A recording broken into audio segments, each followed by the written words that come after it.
समुद्र एक ठंडी, गहरी और डरावनी जगह है।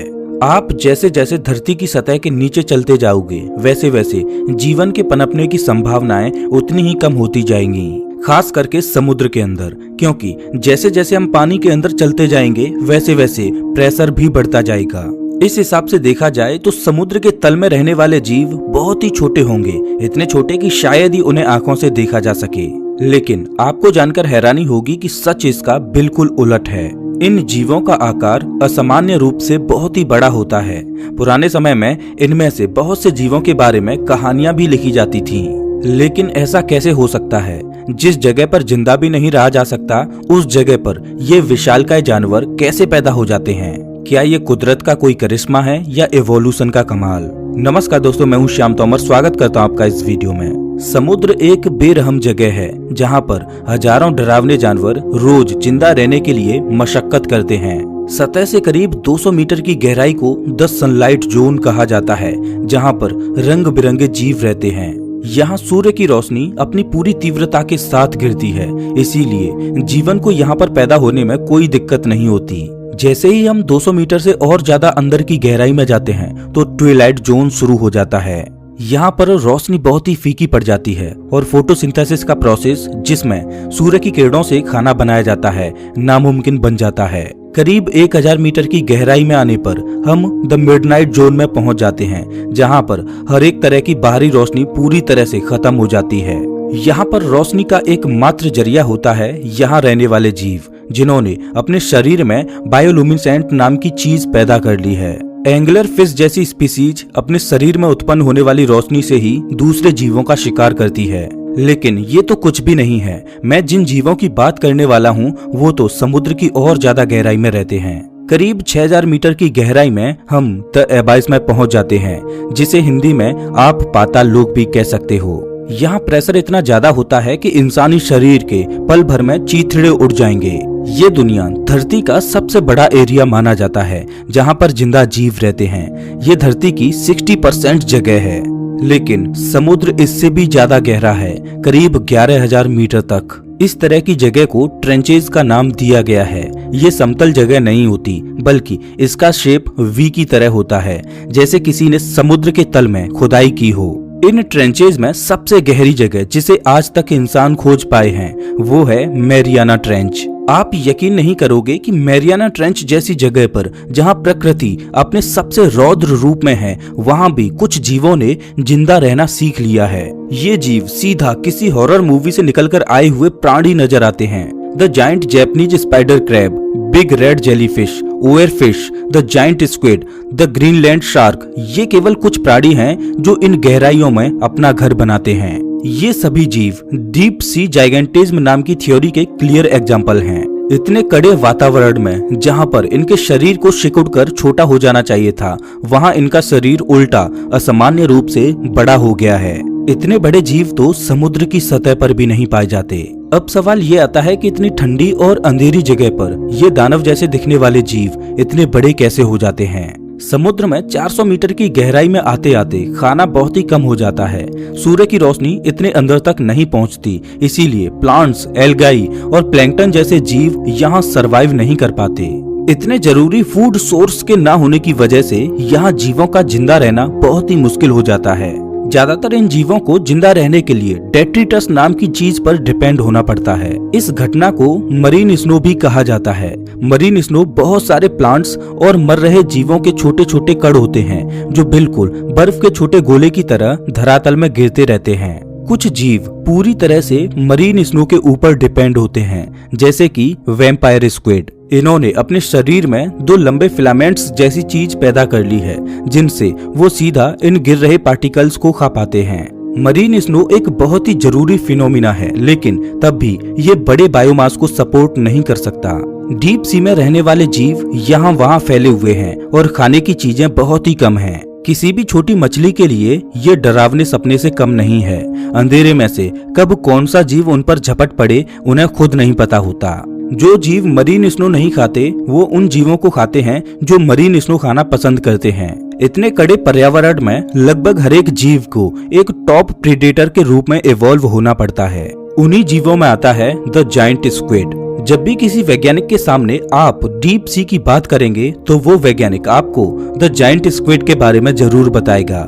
21st सेंचुरी की शुरुआत का ये इकलौता ऐसा जीव था जिसका रियल फिजिकल फोटो हम नहीं निकाल पाए थे। आज हम जायंट स्क्विड्स के बारे में जो कुछ भी जानते हैं वो केवल उन गिने चुने स्क्विड्स की वजह से हैं जो सतह पर हमें मिले थे। हमने एग्जैक्टली इन्हें अपने सही पर्यावरण में रहते हुए नहीं देखा है। साल 2004 में फाइनली हमने 1000 मीटर की गहराई में एक लाइव जायंट स्क्विड की फोटो ली। एक चीज जो हमें इनके बारे में पक्के तौर से पता है वो ये कि इनका साइज बहुत ही बड़ा है। सबसे बड़ा स्क्विड जो हमें मिला था वो करीब 13 मीटर लंबा था, यानी एक स्कूल बस के साइज जितना। इसका वजन करीब 275 किलोग्राम था। अगर हम दूसरे स्क्विड्स की बात करें जो सतह के पास रहते हैं, उनका साइज 60 सेंटीमीटर से ज्यादा नहीं होता।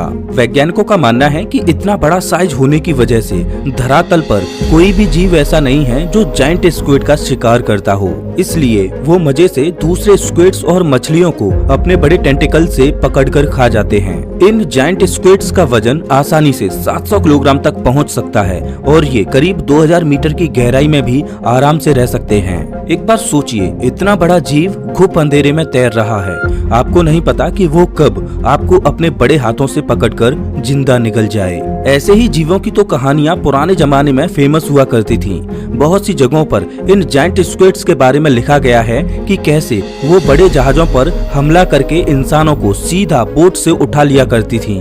लेकिन ये जायंट स्क्विड्स हमें ये नहीं बताते कि समुद्र के तल में रहने वाले जीव कितने खतरनाक होते हैं, बल्कि स्पेसिफिकली ये एक दूसरी बड़ी चीज का खुलासा करते हैं। इन जायंट स्क्विड्स के इतने बड़े साइज का होने के बावजूद भी इनका मेटाबॉलिज्म बहुत ही स्लो होता है। जायंट स्क्विड क्लेबियर्स लॉ नाम के एक फिनोमिना को नेक्स्ट लेवल पर ले जाता है।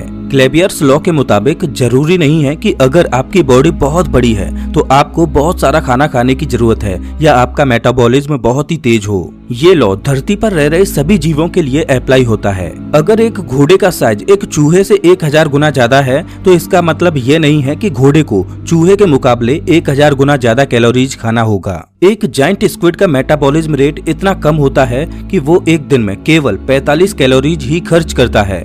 उसे हर दिन जिंदा रहने के लिए केवल 30 ग्राम फूड की ही जरूरत है। एक छोटी सी टूथ फिश खाने से 500 किलोग्राम तक का एक स्क्विड 200 दिन तक जिंदा रह सकता है। ये इस बात को दर्शाता है कि द जायंट स्क्विड एक बहुत ही स्लो लाइफ जीता है। ये समुद्र के तल में हर दिन खाने के लिए लड़ाई नहीं लड़ता, बल्कि ये बस तैरता रहता है और कई दिनों में एक बार खाना खाता है। कई बार ये एक ही जगह पर बैठकर अपने शिकार का इंतजार करता रहता है। इतने गहरे समुद्र में देख पाना भी मुश्किल होता है, इसीलिए इसके शिकार करने का ये सबसे बेस्ट ऑप्शन होता है। इन जायंट स्क्विड्स या कोलोसल स्क्विड्स की आंखें करीब 30 सेंटीमीटर तक बड़ी होती हैं। लेकिन वैज्ञानिक मानते हैं कि इतनी बड़ी आंखों से ये अपने शिकार को नहीं खोजते, बल्कि खुद शिकार होने से बचते हैं। स्पर्म व्हेल जैसे बहुत कम जीव हैं जो जायंट स्क्विड्स का शिकार कर सकते हैं। कम खाना और दूसरे शिकारियों से बच पाना ही डीप सी क्रिएचर्स के दानव जैसे शरीर को एक्सप्लेन नहीं करता। ठंडा पानी भी इन फैक्टर्स में शामिल है। बर्जमैन का एक रूल कहता है कि ऐसे जीव जो ठंडे पर्यावरण में पाए जाते हैं उनका साइज गर्म पर्यावरण में पाए जाने वाले जीवों से ज्यादा बड़ा होता है। लेकिन ये रूल हिस्टोरिकली केवल उन जीवों के लिए सही होता है जिनका खून गर्म होता है, जैसे कि बर्ड्स और मैमल्स। लेकिन कुछ वैज्ञानिक मानते हैं कि ये रूल उन जीवों पर भी लागू होता है जो समुद्र के तल में रहते हैं। ये बहुत ही कंट्रोवर्शियल साइंस है, लेकिन ये बात पक्की है कि पानी के अंदर ठंडे टेम्परेचर में विशाल जीव पाए जाते हैं। ये फिनोमिना धरती के पोलर रीजन्स में देखा जा सकता है, जहां वॉर्म्स, मरीन स्पॉन्ज और यहाँ तक कि सिंगल सेल ऑर्गेनिज्म भी विशाल हो जाते हैं। और जहाँ पानी गहरा और ठंडा होता है वहाँ एक और अद्भुत जीव पाया जाता है। मैं बात कर रहा हूँ द ग्रीनलैंड शार्क की। ये जीव दुनिया के सबसे अजीबोगरीब दानवों में से एक है। ग्रीनलैंड शार्क आर्कटिक ओशियन की सबसे बड़ी मछली है। इसका साइज 7 मीटर तक हो सकता है और वजन 1400 किलोग्राम तक भारी। ये 2000 मीटर की गहराई में ही रहना पसंद करता है, जहाँ का टेम्परेचर -2 से 7 डिग्री सेल्सियस के बीच होता है। ये इकलौता शार्क है जो पूरे साल आर्कटिक ओशियन के घटते हुए टेम्परेचर को सह सकता है। इस ठंडे पर्यावरण ने ग्रीनलैंड शार्क को न केवल बड़ा बनाया है, बल्कि कई मामलों में अमर भी बना दिया है। Greenland shark longest living vertebrates में आते हैं।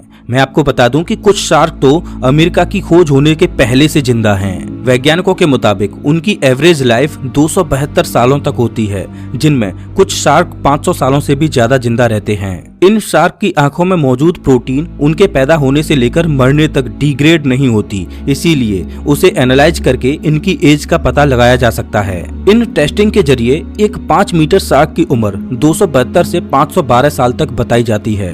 ये शार्क 150 साल के होने के बाद अपने रिप्रोडक्टिव एज में पहुंचते हैं। बिल्कुल जायंट स्क्विड की तरह ही इनकी बॉडी में भी स्लो मेटाबॉलिज्म होता है, शायद इसीलिए ही ये इतने सालों तक जिंदा रहते हैं। ये भी समुद्र में रोज खाने के लिए लड़ाई नहीं लड़ते, बल्कि घात लगाकर अपने शिकार के आने का इंतजार करते रहते हैं। समय के साथ इनकी आंखें बहुत ही कमजोर हो जाती हैं। ऊपर से ये पहले से ही अंधेरे समुद्र में रहते हैं। जरा सोचिए, 500 सालों तक गहरे पानी में बिना आंखों के बस तैरते रहना, ये किसी को भी डराने के लिए काफी है। आज के समय में हम डीप सी के बारे में बहुत ही कम जानते हैं, लेकिन इतना हमें जरूर पता है कि ये एक बहुत ही डेलिकेट इकोसिस्टम है। एक छोटा सा बदलाव भी यहाँ रहने वाले जीवों के लिए जानलेवा साबित हो सकता है। Over fishing, deep sea mining, plastic pollution और क्लाइमेट चेंज की वजह से ओशियन केमिस्ट्री में हो रहे बदलाव से डीप सी इकोसिस्टम को बहुत खतरा है। आपको जरूर ऐसा लगता होगा कि ये जीव किसी दूसरे प्लैनेट पर रहते हैं, लेकिन सच यही है कि ये जिंदा रहने के लिए हमारे ऊपर ही डिपेंडेंट हैं। और वैज्ञानिकों का मानना है कि कई मामलों में हम भी इन पर डिपेंडेंट हैं। आज हम दूसरे प्लैनेट पर एलियन लाइफ को खोजने में इतने व्यस्त हो गए हैं कि अपनी ही नाक के नीचे रह रहे इन जीवों को अनदेखा कर देते हैं। अगर देखेंगे तो हमें पता चलेगा कि समुद्र भी बहुत से राज छुपाए बैठा है। तो दोस्तों, इस वीडियो में बस इतना ही। वैसे आप हमारा ये वीडियो कौन से शहर से देख रहे हो, हमें कमेंट करके जरूर बताएं। मिलता हूं मैं आपसे एक नई वीडियो में, तब तक के लिए नमस्कार।